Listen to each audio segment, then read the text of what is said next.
கொஞ்சம் கொஞ்சமாக முத்துமலர் குடும்பத்தை அக்செப்ட் பண்ணிக்க போகிறாங்கிறது நமக்கு ப்ரோமோலையும் தெரிஞ்சு இன்றைக்கி எபிசோட்லையும் தெரிய ஆரம்பிக்குது.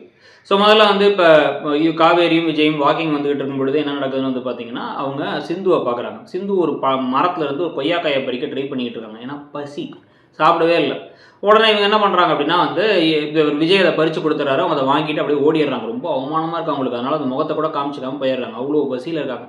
அந்த அளவுக்கு நிலமை மோசமாக இருக்குது. ஸோ இப்போ இதுக்கடையில் தான் வந்து பார்த்தீங்க அப்படின்னா வந்து இப்போ டீ போடலான்னு போயிட்டு டீ போட்டுட்டு இருக்காங்க முத்துமலர். யாரோ ஒருத்தவங்க வீட்டுக்கு வந்து டீ போடுறிய வெக்கமாக இல்லை, இதுக்கு நீ பிச்சை எடுத்து சாப்பிட்லாங்கிற மாதிரி பேசிடுறாங்க சாரதா.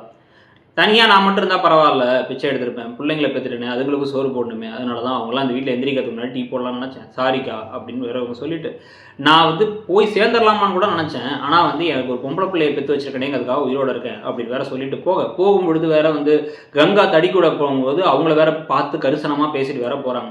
இப்போ தான் சாரதாவுக்கு அவங்களும் ஒரு தாய் தானே, அதுவும் ஒரு பெண் தானே அப்படிங்கிற மாதிரி தோண ஆரம்பிக்குது. அதனால் நான் தான் கொஞ்சம் ரொம்ப பேசிட்டேன்னு இவங்களே காஃபியை போட்டு கொடுக்கலான்னு போகிறாங்க. ஆனால் அங்கே வந்து பார்த்தீங்கன்னா பாட்டி அதுக்கு முன்னாடி வர அந்த குடும்பத்தில் பேசி என்னப்பா பிரச்சனை, ஒன்றும் கவலைப்படாதீங்கப்பா, நீ எனக்கு மருமகமாக இருந்தாலும் மருமகனே அக்செப்ட் பண்ணிக்க ஆரம்பிச்சிட்டாங்க. அந்த கிருஷ்ணாவும் நான் ஒரு வேலைக்கு போகிறேம்மா, கவலைப்படாதீங்கம்மான்னு வேற சொல்லிக்கிட்டு இருக்காரு. அவர் வேறு இங்கே சாப்பிடலாம் வேணாமா, இங்கே இருந்தால் தான் வந்து நமக்கு வந்து இந்த சொத்து கிடைக்கும் அப்படின்னு அவர் அங்கே பேசிக்கிட்டு இருக்காரு.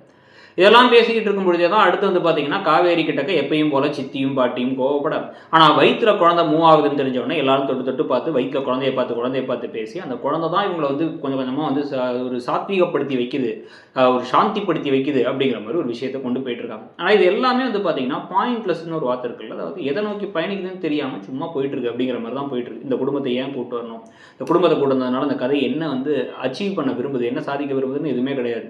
ஒருவேளை சந்தானம் திருப்பி வர போறாருன்னு நம்ம கேள்வி கேட்டோம். இதில் அனுப்புனது யார், வில்லன் வில்லியான்னு கேட்டோம். நம்மளுடைய கமெண்ட்ஸில் ஸ்ரீ வந்து மென்ஷன் பண்ணியிருந்த மாதிரியே வந்து பார்த்தீங்க அப்படின்னா இன்னும் பல கேள்விகள் இருக்குது. யமுனா எங்க, யமுனாவுடைய கணவர் எங்க, அதே மாதிரி இந்த ராகினி அஜய் எங்க, என்ன நடக்குது இந்த கதையில், பாதி கேரக்டர்ஸை காணோம். மிச்ச கேரக்டர்ஸ் வந்து நடந்துக்கிறது எல்லாமே வந்து பார்த்தீங்கன்னா அப்படியே அவ்வளோதான். அந்த வீட்டில் இருக்காங்க, கூலாக நம்ம போவோம் வருவோம் சாப்பிடுவோம் காட்டில் வாக்கிங் போவோம் அப்படின்னு இருக்காங்கன்னா எப்படி பரபரப்பே எல்லாம் வீட்டில் யாரோ ஒரு 3 பேரை வச்சு நீங்கள் பேசாமல் இருந்துடுவீங்களா?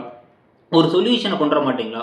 லீகல் இஷ்யூ, இந்த லீகல் இஷ்யூக்கு லாயர்னு ஒருத்தர் வராமலே எப்படி இந்த கதையை கொண்டு போக முடியுது? பார்க்குற அத்தனை பேரையும் என்ன நினைக்கிறாங்கிற கேள்விகளுக்கு உங்களுக்கு என்ன தோணுது? உங்களுக்கு இதே மாதிரி கேள்விகள் இருக்கா? இல்லைங்க எனக்கு பதில் இருக்குது அப்படின்னா அந்த பதிலையும் கமெண்ட் செக்ஷனில் சொல்லுங்கள். தேங்க்யூ.